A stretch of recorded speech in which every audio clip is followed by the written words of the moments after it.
Welcome to Grove Bites, where each month we look at 3 of our latest Grove Book publications. Grove Books are a charity that produces books of around 10,000 words on a whole variety of subjects relevant to the church and its mission. And we explore the practical issues and find out what the Bible has to say about them. And our books are written by experts, introduction to a topic, and they're people who know what they're writing about. They're bite-sized. In other words, they're books you can read in an hour or so, which spark thinking and open up areas and provide further reading. There are 3 of us in the Grove Bites team. It's myself, Richard Steele, Alex Guest and Steve Morris. Steve, Alex, how are you both today? Doing well, enjoying the sunshine. Yeah, me too. Lovely evening here. It's not bad, is it? What have you been reading this month? Well, I've been reading Clive Marsh's What is Salvation For? It wasn't one maybe I'd pick, naturally, but I really, really enjoyed it. It's very, very thought-provoking. I'll say a bit more later. Thank you. Alex? I have been reading Rona Knight's Grove book, Mission in a Time of Trauma. I found it exceptionally accessible and helpful, processing particularly the trauma that we're all finding ourselves in, as well as personal traumas and how to respond to that missionally. And the book I've been reading is the second of the ethics books on the response to COVID-19. This title of this one is simply Where is God in All This? Which is a big topic, and it's got about the largest group of authors in a single book I've ever seen, which is maybe appropriate. Steve, let's start with your book. You said it might not have been one you immediately went for, but you did choose it. So why did you pick it? I think because I've got a bit of scar tissue, spiritual scar tissue about this issue. I mean, I've always been uncomfortable. I was very uncomfortable when I wasn't a Christian, when I heard Christians saying they were saved and I wasn't. And it really, really intensely irritated me and put me off going to church.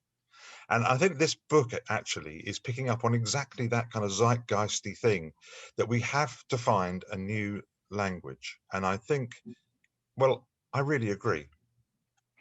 Okay, well, as usual, Steve, you get right to the heart of the matter with your opening question.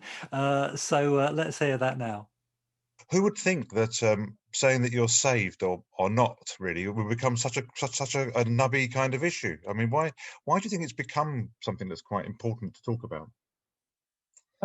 Well, I guess because, as I tried to say in the booklet, redemption language is still astonishingly current in culture more broadly. So even if people might not use explicitly salvation or saved language, redemption is still there. And obviously the sense of liberation in more political senses is part of contemporary discussion as well. So all these interrelated, interlocking terms and concepts are very much part of life. So even if people might not know or initially be interested in the religious dimensions, potentially theological aspects of them, they're there, whether we like it or not. Whether you like it or not, Steve. That's an interesting way of looking at it, isn't it? But I thought his point was really interesting. Yeah, the redemption language is in our culture. How does he develop his argument? I think, it's in films. I mean, if you think about it, every rom-com is really about redemption. It's about people's lives that are in a mess. A lot of novels are like that. A lot of TV programs, songs. We somehow need, I think, all human beings need the thought that where we are isn't where we're going to finish, and that there's always a chance that life could get a great deal better. And that sense of second chances and all kinds of other stuff. So there's, in our non-Christian life, that's already there, and it's kind of healthy.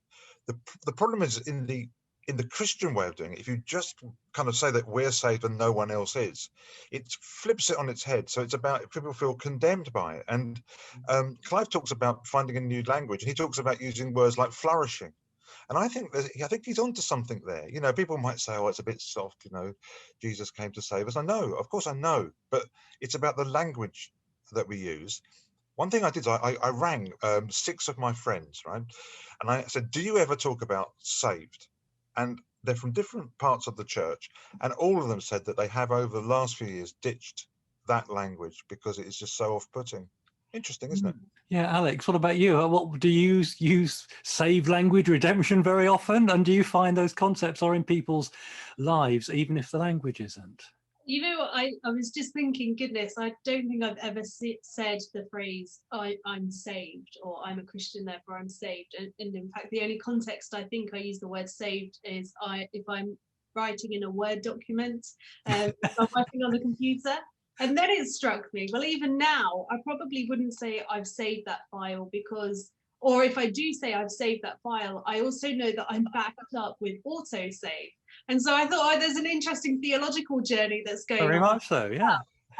About, you know, at what point do we as humans set parameters around salvation through the use of language? And so actually it's really helpful to make sure that our language does develop, to make sure that we are reminded that it's not us who set the parameters of salvation. It's not us who are doing the work of redemption. And therefore that will change contextually, person to person, culture to culture, and our language should reflect that. Yeah, it's quite a challenge, isn't it, for the church to keep updating. And interesting, Steve, you said flourishing there. You know, that is quite a buzzword, isn't it? Sort of a well-being word. We're using those kind of language. But I suppose if we don't rise to that challenge, you know, we're going to be struggling. So would you say this book would help people think about rising to that challenge? I think so. And I think it's only that flourishing is the beginning of explaining it. You know, I think that we are saved from something and we are saved to something, someone, right?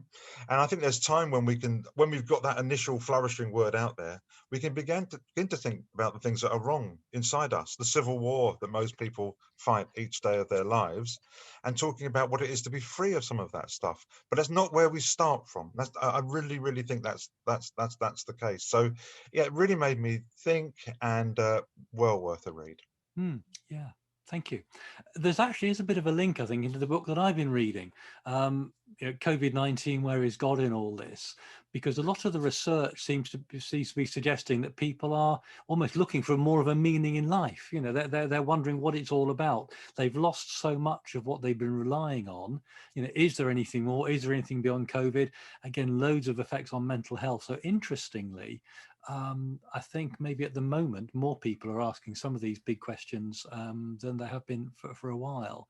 So this is the second one in the Grove Ethics series looking at COVID, whereas the first one was very much about the environment. It looked at the big picture and what we can learn from one crisis perhaps about another and how we might build a better world.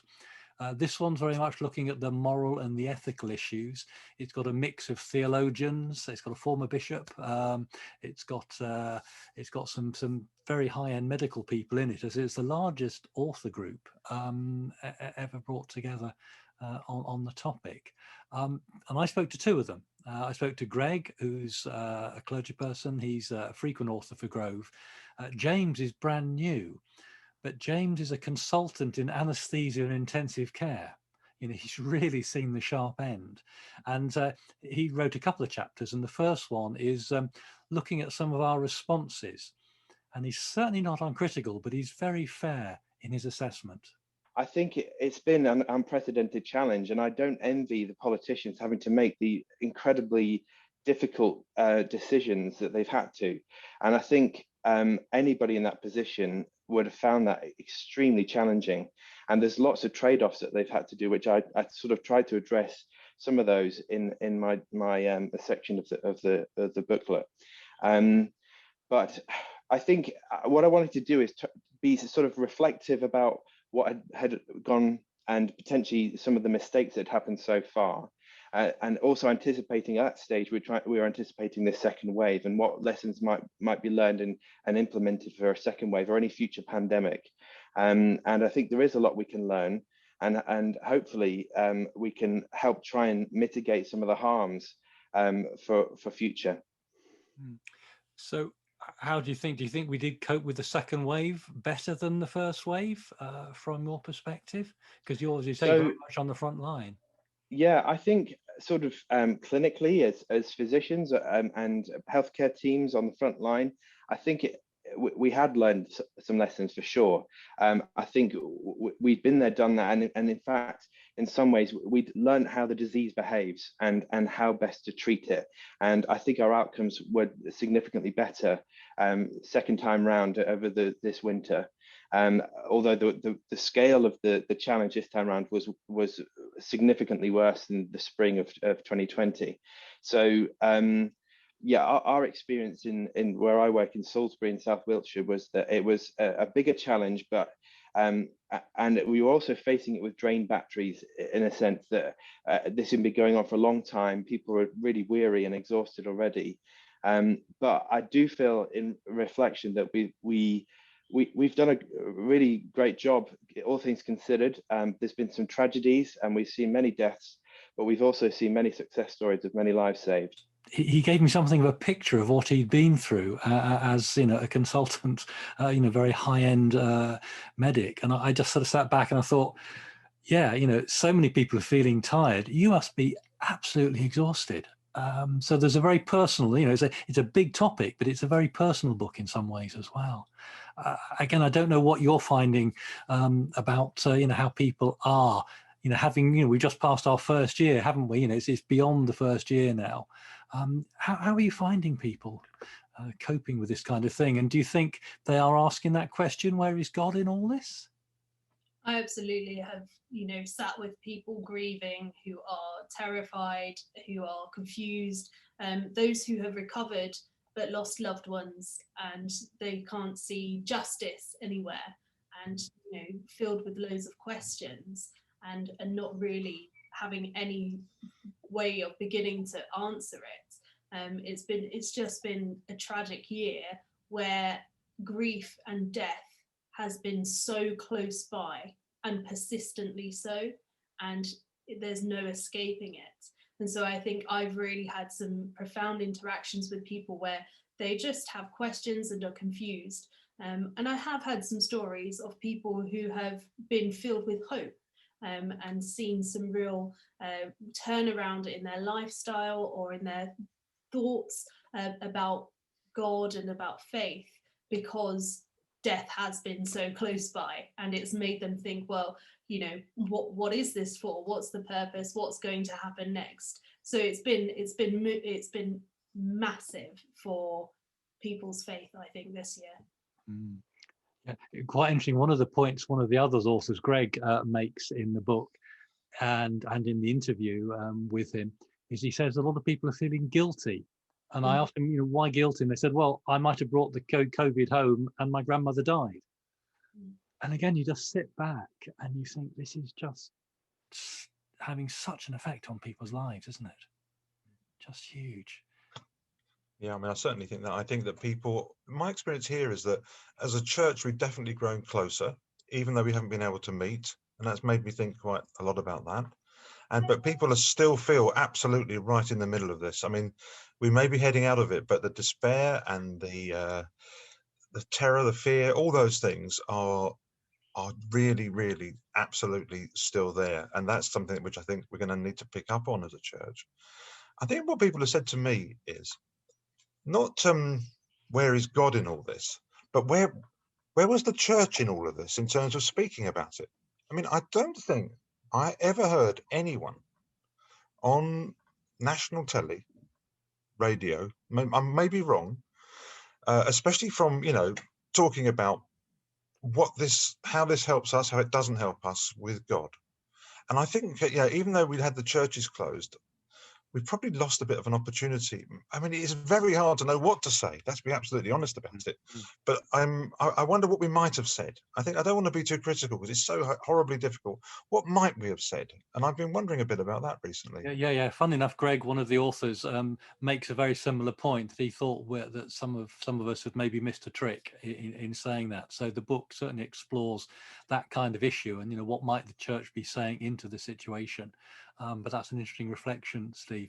The other interesting thing, just one last thing about the book before we move on to the next one, is that it finishes with a reflection. James again reflects on Nehemiah, and I sort of stopped for think for a little bit, and then you realise, you know, Nehemiah is there with the people and the task of rebuilding a whole city, and if you like, a whole culture, a whole society, and so the book it's fairly hard hitting, but it does end with a both the hope and also the challenge of rebuilding people's lives and businesses and all the rest. So it's yeah, I think, which again leads us very neatly into trauma, because a lot of people, seriously, they're traumatized, aren't they?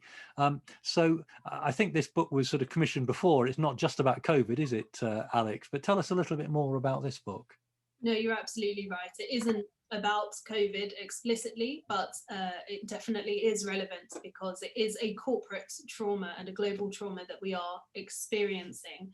I found it a really helpful book. It kind of moves in a stage where it begins explaining what trauma is and why that will affect your body. And I found that phenomenally helpful and in simplified terms, in ways that I could understand. It then goes on to move on to addressing different stages of trauma, the slight differences between trauma in congregations and communities, and ends with how do we respond with that or to that missionally. And I found Rona to just be exceptional. She's very gentle and brings a lot of knowledge and wisdom into her book. And Rona is both a former GP and someone who's ordained. So yes, as you say, he does bring a great deal to it. You've actually chosen the clip right from the end of the book, haven't you, Alex? Or why have you chosen that clip? I think I chose that part because it's towards the latter half of the book that Rona begins to talk about the practicalities in terms of mission. And Steve, you rightly said, where is God in COVID? Well, where was the church? Why aren't we doing something? And something that I do note from Rona's writing is that she compares the ministry in a time of trauma to that of the Emmaus Road, and highlights the importance of allowing people to have space to process that trauma. And so I feel that there is something deliberate in the writing style where Rona begins by explaining what trauma is and setting it out and giving us the guidelines, and doesn't begin to think about how we react until the second half, in the same way that Jesus walked with the disciples on the Emmaus Road, allowing them to talk through their trauma before he intervenes. And I particularly like her helpful advice about liturgy being a vehicle for people to figure out, understand and access God in and amongst their trauma. It's interesting, isn't it? Because I see liturgy very much in its widest sense. So if you are working and ministering in a community whereby maybe a child at the local school has died in a traumatic circumstance, and you are involved in that school, it's part of your area that you go in and visit and you minister to, whether as a teacher, whether as a lay minister, whether as an ordained person. What does liturgy look like there? It might just be a room with a candle and some lights and a memorial book. That's liturgy. That's liturgy. But it might equally be a service within the church with often less words rather than more, with symbolism, with a short talk, with poetry, with music. It might be Eucharist. We've said that trauma is in the body. Communion, Eucharist, Holy Communion, the Lord's Supper, it's in the body. We take, we taste, we eat. And so I think it very much depends on the community you're serving as to what liturgy you choose to use. But to just have it as words without symbol, to have it as a lot of talk rather than space, limits what we do. To have a time of image of music, and it doesn't have to be Christian music. One of the pieces of music I use quite a bit is the Leonard Cohen, You Want It Darker. It's a very powerful piece of music, and it helps people begin to lament. Another piece of music I use is Kate Rusby's Until Morning, which is on the surface of it a song about friendship, but we can see it as God's way of journeying with us. So liturgy is broad. It is word, it is image, it is music, it is symbol, but it needs to be appropriate for the context that you're in. And that's why, again, this booklet's been written, it's to empower people in their contexts to work out what might be the best way forward here, now, at this time. Again, just trying to get into that, it just makes me want to sort of sit and reflect a little bit almost before coming straight back in, because Rona's obviously someone used to dealing with trauma in both as a GP and as clergy as well. So interesting, that challenge, isn't it? Words, music, space, symbol, all those kind of things. Yes, absolutely. And Rona does point out the importance of space and also context. You can't make one set of liturgy and apply it to other places and different types of trauma, because part of figuring out that context is sitting and listening, and sometimes that takes months before you can figure out how can I respond and what's going to help this person. She also mentioned not hurrying to the point of healing, and not being too focused on being caught up in the healing, because actually sometimes the brokenness, the vulnerability are just as important. Yeah, I think that's true. I've often wondered, I've been to some of the big Christian tent events, in a field in Somerset or wherever, and there's a massive tent there for the glorious worship, and I think there should be a tent just as big, and we call it the lament tent, and that's the place where we go when we don't feel like smiling and laughing. I say this because I went to one 4 days after my father-in-law died. I should never have gone, really, and I was just so in pieces, and I ended up feeling worse about myself and the faith at the end of this Christian gathering, and it's been on my mind ever since. So I'd like to offer as a free gift the lament tent to anyone who wants to take that up. It's free. It's on me. There it is, the lament tent. You can have it. Yeah. In fact, there's a few other Grove books on lament and using the Psalms, or and in fact I think there's one on something. It's called something like how do we lament in a church full of praise, and that can be a tension. Very different area, but for some reason I sort of go back to Mothering Sunday, which is one of those Sundays some people want to rejoice and other people are mourning, either because they've lost their mother or because they didn't have a very good experience of a mother. Exactly. And so, so this book, Alex, does it cover a whole variety of areas of trauma? It's not just limited and focused, is it? No, it's definitely not for any one specific type of trauma, and that's the beauty of the opening chapters, explaining what happens when we experience a trauma to our body, no matter what that may have been. To others, it may be an insignificant event, but if we and our body has received that as traumatic, then essentially what happens is your body begins to go into chaos. And so mission is about how do we restore something that is chaotic, which ultimately is the story of the Bible, a restoration of a chaotic world. So definitely not just for one specific type of trauma. Could be a corporate trauma as a community, it could be an individual trauma, and how we respond to that. I just think it is a beautiful and sensitively written book.